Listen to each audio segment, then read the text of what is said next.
नमस्कार दोस्तों, मैं राहुल और आज मैं आप लोगों को दूसरा टॉपिक लेकर के आया हूं जीएसटी से संबंधित।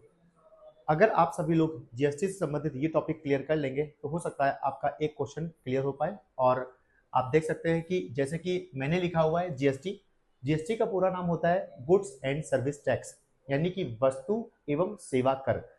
आप लोगों को पता होना चाहिए कि वस्तु और सेवा कर से पहले यानी कि जीएसटी से पहले कई सारे टैक्स एक साथ लगाए जाते थे, यानी कि VAT, value added tax, custom duty, excise tax. इन सब चीजों को एक साथ कलेक्ट करके भारत सरकार ने क्या किया है कि एक साथ जीएसटी को लेकर के आए हुए हैं। तो इसमें आप जैसे कि आप लोग देख रहे हैं कि इसका पूरा नाम है वस्तु एवं सेवा कर। भारत में वस्तु और सेवा कर लागू किया गया है 1 जुलाई 2017। चूंकि 1 जुलाई को जीएसटी डे मनाया जाता है, जीएसटी डे। अगर आपसे क्वेश्चन पूछा जाए कि जीएसटी दिवस कब मनाते हैं, तो जीएसटी दिवस 1 जुलाई को मनाया जाता है प्रत्येक वर्ष में, क्योंकि 1 जुलाई 2017 को जीएसटी भारत में लागू किया गया था। और इसको सबसे पहले भारत के संविधान के संशोधन में, यानी कि और इसको सबसे पहले भारतीय संविधान में संशोधन किया गया और संविधान संशोधन 101 नंबर का था। यह 101 संविधान संशोधन 2016 में लाया गया, यानी कि सबसे पहले भारतीय संविधान में संशोधन किया गया, सबसे पहले 2016 में इसको लाया गया और 101 नंबर का यह संविधान संशोधन था। अनुच्छेद 279 यानी कि 279 ए में जीएसटी को जोड़ा गया है। ठीक है, तो इसको जीएसटी को सुझाव देने वाली जो समिति थी, ये हमेशा याद रखना, विजय केलकर समिति।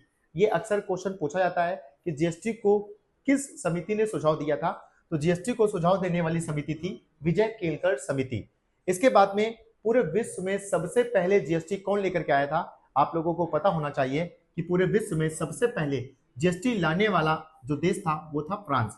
और इसको कब लाए थे, 1954 यानी 1954 यानी कि 1954 में जीएसटी को लाया गया था। भारत 161वां देश बन गया है, यानी कि 161 नंबर का देश बन गया है जिसको जीएसटी लाया गया है। ठीक है, अच्छा, भारत में सबसे पहले अगर आप बात करें कि जीएसटी विधेयक को सबसे पहले कौन लेकर के आया, एकमात्र ऐसा राज्य असम है जो कि जीएसटी विधेयक को लेकर के आया और सबसे पहले असम राज्य ने ही भारत में जीएसटी को लागू किया था।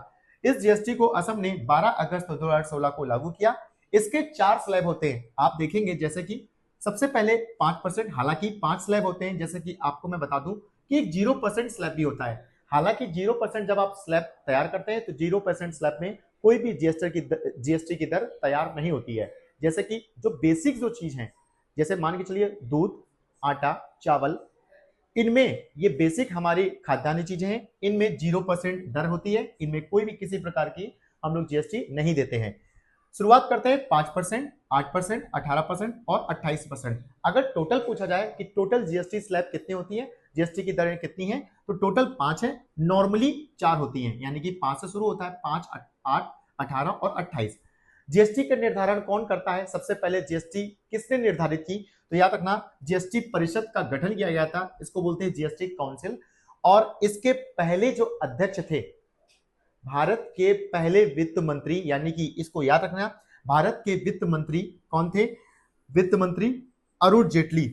अरुण जेटली जीएसटी परिषद के पहले अध्यक्ष थे। अगर आपसे क्वेश्चन पूछा जाए कि जीएसटी परिषद के पहले अध्यक्ष कौन थे, तो जीएसटी परिषद के पहले अध्यक्ष अरुण जेटली थे। ठीक है, जीएसटी परिषद की कुल सदस्यों की संख्या कितनी थी, तो जीएसटी परिषद की कुल सदस्यों की संख्या 33 यानी कि 33। अगर आपसे क्वेश्चन पूछा जाए कि वर्तमान में जीएसटी परिषद की कुल सदस्यों की संख्या कितनी है, तो वर्तमान में जीएसटी परिषद की कुल सदस्यों की संख्या 33 है। नेक्स्ट, जीएसटी के 4 टाइप होते हैं, जैसे कि आप सभी लोगों को दिखाई दे रहा है।